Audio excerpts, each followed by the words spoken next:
Hola a todos, soy Sergio Ulloa y este es su podcast digno de compartir.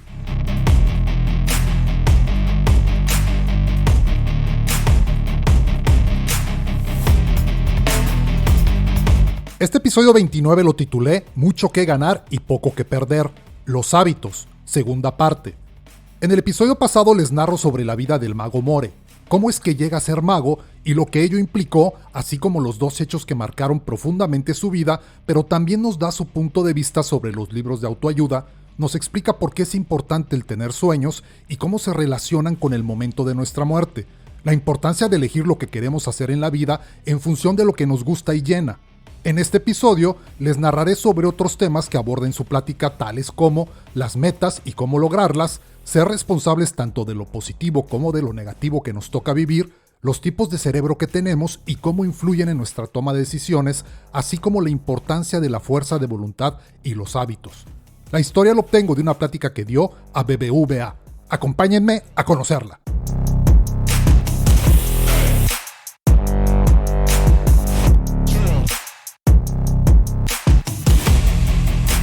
Comenta, ¿cuáles son las barreras que te impiden alcanzar las metas?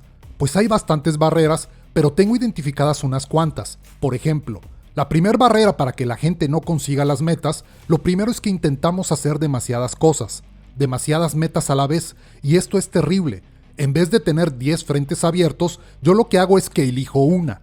¿Con qué me pongo? ¿Con el piano? Ok, me pongo con el piano hasta convertirlo en un hábito, o que ya sea algo de costumbre. Entonces lo primero que tienes que hacer es enfocar. Luego hay otra cosa que tienes que hacer, y es no intentar hacerlo todo a la vez. Hay que dividir las metas en trozos. Hay que dividirlas también temporalmente. Entonces, en vez de tener una meta de aquí a 2 años, que es una cosa así como que, pierdes la noción, pierdes la perspectiva, yo lo que hago es que siempre las voy troceando, pero temporalmente. Por ejemplo, para correr un maratón es una meta bastante grande o amplia. ¿Qué hago? Pues en vez de plantearme que voy a correr 42 kilómetros, me planteo que voy a correr 10. ¿Cuándo me lo planteo? Pues de aquí a 3 meses o de aquí a 6 meses. Una vez que has corrido 10, tu siguiente meta es correr 20. Y luego tu siguiente meta es correr un maratón. Pero si te enfrentas a la meta así de golpe, al final no haces nada. Te quedas absolutamente paralizado. Y luego hay otra. Volviendo un poco al Atlético de Madrid, yo siempre utilizo mucho la teoría del partido al partido. Es lo que te decía, en vez de tener tantos frentes abiertos, tú vas como Simeón, partido a partido. Primero vamos a jugar este partido, luego este y luego este. Imagínate el siguiente ejemplo. Tienes 12 metas que hacer, cada una de esas metas te lleva un mes, y tienes que hacer las 12 metas en un año. Ir planteando las metas poco a poco, porque si tú te planteas una meta cada mes, no vas a tardar un mes, encima vas a tardar menos de un mes. Con lo cual al final del año probablemente no hagas 12, hagas más. Pero si tú tienes 12 metas todos los días encima de ti, por mucho que tú quieras avanzar poco a poco en las 12 metas, lo único que vas a conseguir es estresarte. Yo creo que eso es fundamental y esas para mí son las trampas fundamentales a la hora de conseguir tus sueños o tus metas. Primero, separar metas del infinito y segundo, aprender a manejar bien las metas.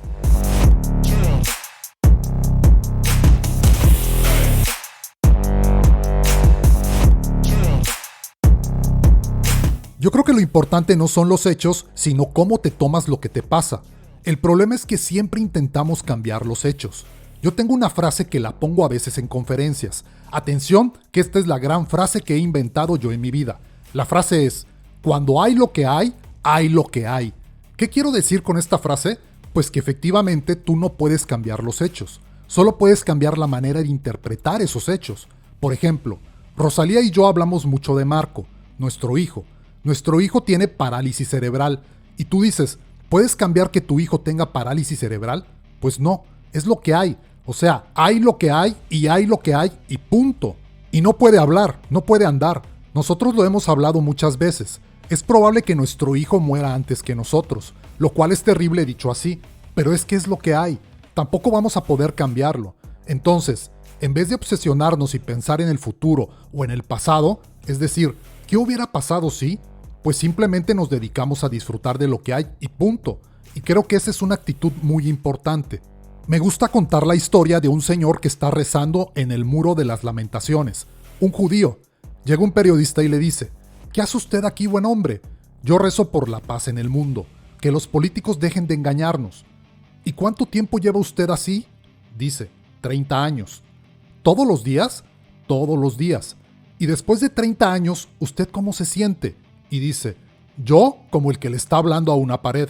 Entonces, de verdad, intentar cambiar los hechos es como intentar hablarle a una pared. ¿Y por qué nos pasa esto? Pues yo creo que no nos conocemos. Es un problema de autoconocimiento. Hay una frase que a mí me gusta mucho. Está en el templo de Apolo, en Delfos, que dice: conócete a ti mismo y conocerás al universo. Y creo que esa es la clave. Yo cuando estaba escribiendo el libro, de repente era todos los días como emocionado, como diciendo: ya sé lo que me pasa, como que me iba conociendo a mí mismo. Entonces una de las cosas que yo incluí, que leí, que me cambió mucho la perspectiva, es una cosa que se llama efecto Dunning-Kruger. Es de un psicólogo, el efecto también llamado mejor que la media. Hicieron varios estudios, preguntaron a la gente y el 80% de la gente piensa que conduce mejor que el resto, lo cual es una estupidez estadística. Es decir, un 80% no puede conducir mejor que la media. Esto nos pasa habitualmente. Nos creemos que somos mejores que los demás y esto nos lleva a sesgos equivocados. De hecho, analícense ustedes mismos. A mí me ha pasado y a mucha gente le ha pasado. Tú vas conduciendo y alguien hace algo delante de ti, como una maniobra extraña. Le miras y va mirando el móvil. ¿Y qué pensamos? Será idiota, va mirando el móvil. Pero a lo mejor tú, 15 minutos más tarde, le das al WhatsApp y sigues conduciendo.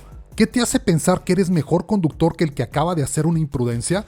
Pues ninguna, pero nosotros tenemos una frase que nos justifica, que es: ya, pero es que no es lo mismo. O sea, pensamos que somos mejores que el resto. Yo lo que hago es que ese sesgo positivo, digamos, pues yo hago un sesgo negativo, pero lo hago forzado.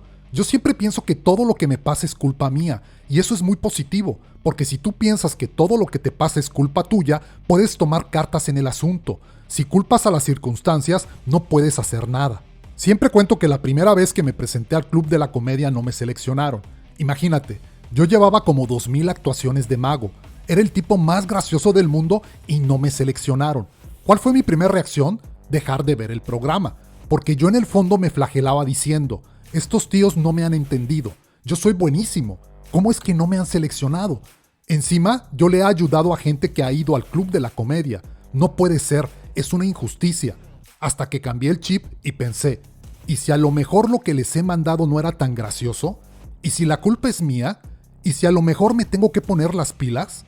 Entonces, cuando tú tienes esa actitud y piensas que todo lo que te pasa es culpa tuya, es cuando realmente empiezas a tomar cartas en el asunto. Creo que esa es la actitud que hay que tener.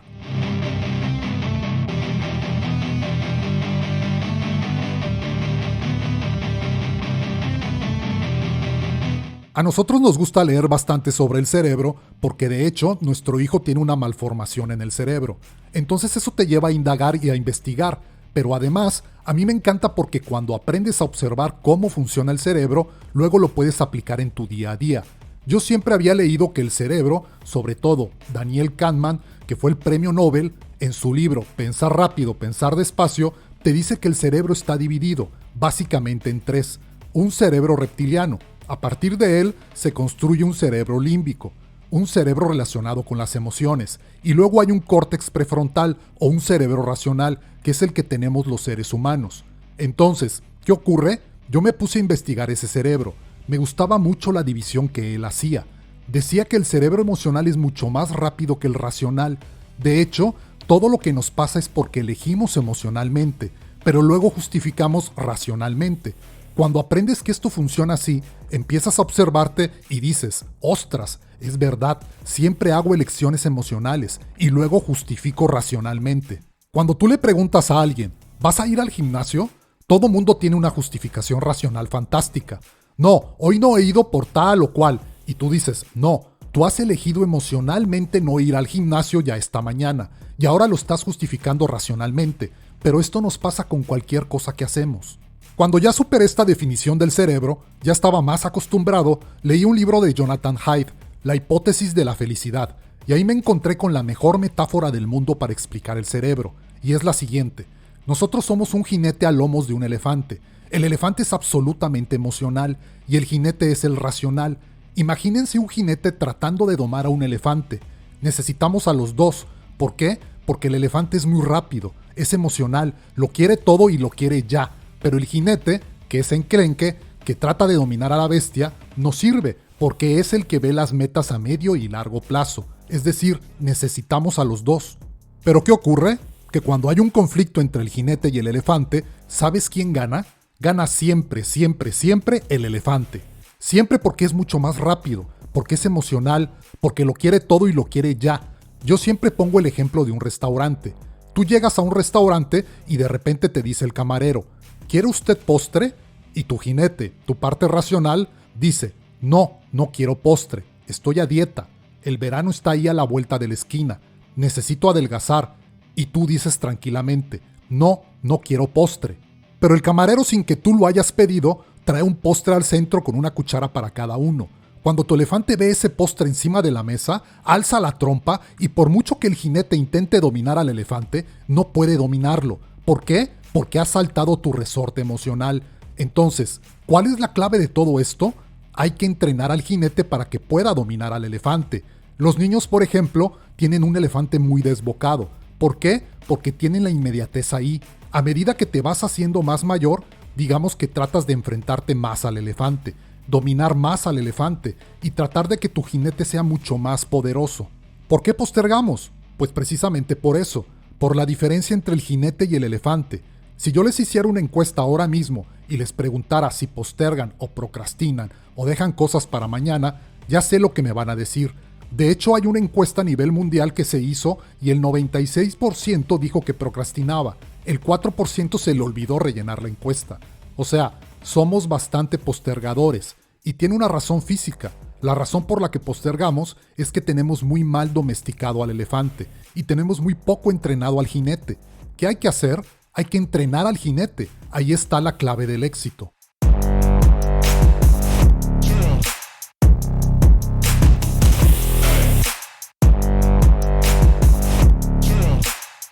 La mayoría de los libros hablan de motivación.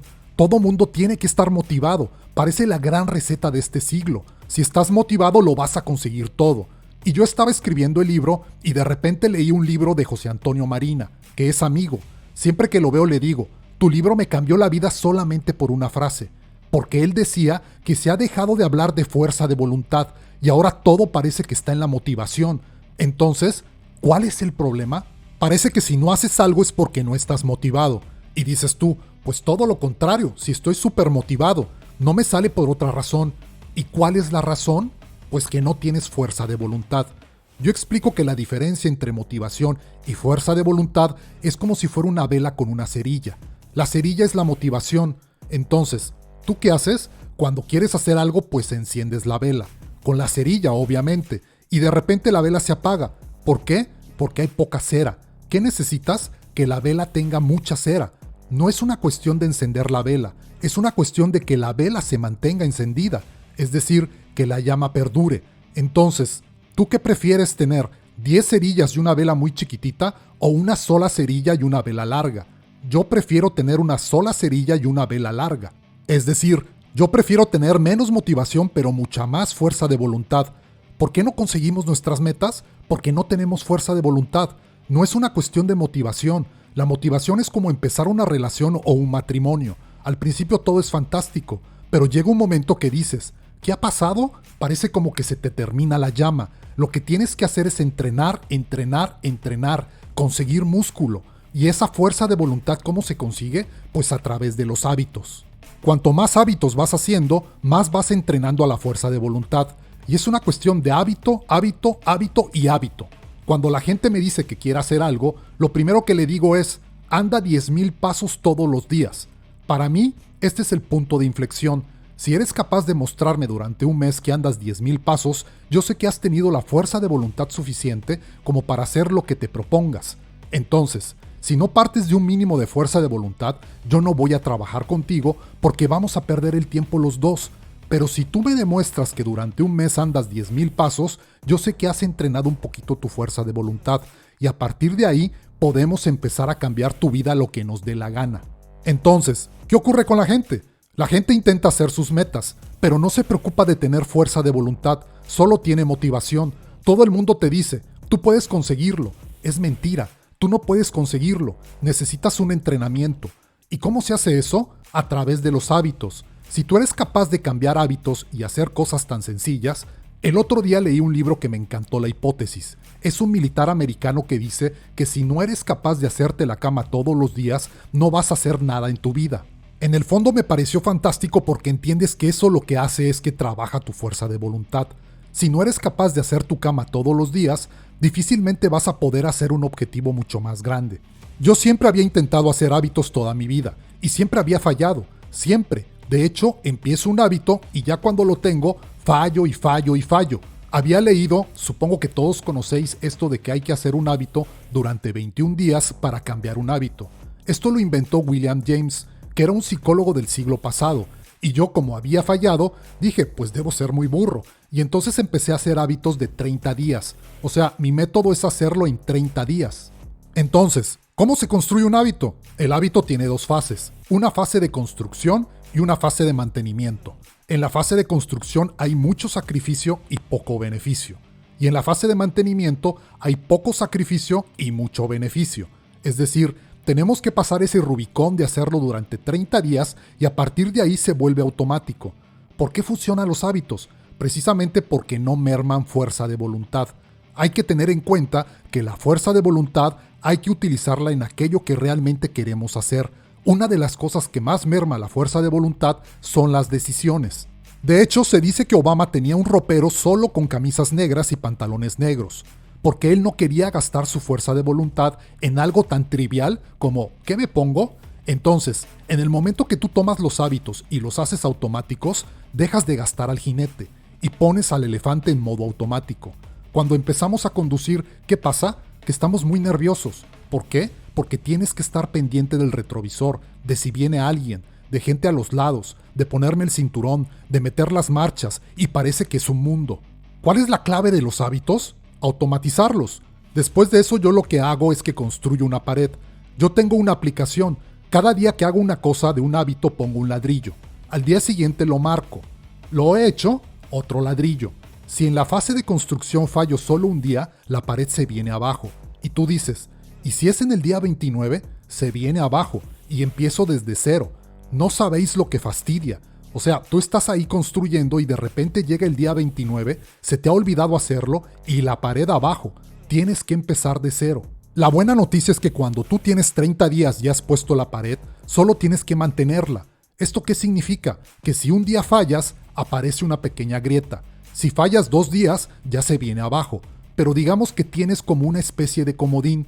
¿Cuánto dura la fase de mantenimiento? Toda tu vida. ¿Cuánto dura la fase de construcción? Solamente 30 días. Si eres capaz de hacerlo durante 30 días, luego ya simplemente es mantenerlo. Y te aseguro que es muy fácil mantenerlo porque está en modo automático. No gastas fuerza de voluntad. Ahora la pregunta es, ¿cuántos hábitos se pueden cambiar a la vez? Yo soy muy tajante en esto. 1 y solo 1. Si te pones una lista de cosas que quieres cambiar y quieres cambiar varios a la vez, a mí por lo menos no me sale. Y no conozco a nadie capaz de cambiar varios hábitos a la vez. Entonces, ¿yo qué hago? Me pongo solo con uno. Cuando ya está en fase de mantenimiento, voy por el siguiente, a construirlo. Cuando está en fase de mantenimiento, construir el siguiente. Si eres capaz de cambiar 12 hábitos en un año, has cambiado tu vida porque tienes 12 superpoderes. Y luego hay una cosa que es fundamental que no tenemos que olvidar, que es celebrar cuando hacemos algo. Porque siempre estamos tan obsesionados con lo que nos queda por hacer que se nos olvida celebrar lo que hemos conseguido.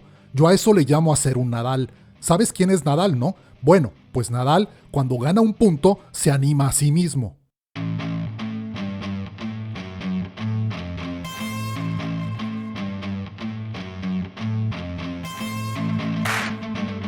En la introducción del episodio pasado, el 28, les platicaba sobre el libro El Elemento y lo que significa el término El Elemento para su autor Ken Robinson. A final de cuentas, es encontrar aquello en lo que somos buenos, lo que se nos da especialmente bien. Una característica especial de estar en nuestro elemento es que no nos damos cuenta del tiempo. Nos sumergimos de tal manera en la actividad que realizamos que pareciera que el tiempo no existe. Podemos estar horas haciendo algo y pareciera que fueron minutos. Sin embargo, estar en el elemento no siempre es así, no siempre todo fluye de esa manera, y es ahí donde la fuerza de voluntad, como comenta el mago More, hace su indispensable aparición. No siempre todo será miel sobre hojuelas. A veces las cosas no fluyen, pero con la fuerza de voluntad podremos afrontar los obstáculos que pueden desmotivarnos. Es por ello que debemos cultivar los hábitos que nos ayudan a no mermar fuerza de voluntad. El siguiente episodio será la conclusión de esta plática del mago More.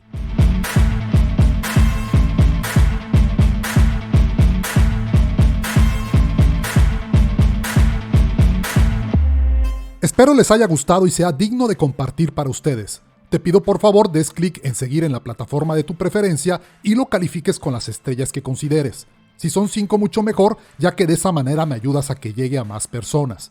Si lo escuchaste en YouTube y te gustó, por favor apóyame con un me gusta y suscríbete al canal. Nos escuchamos en un nuevo episodio el próximo lunes. Un abrazo y excelente inicio de semana.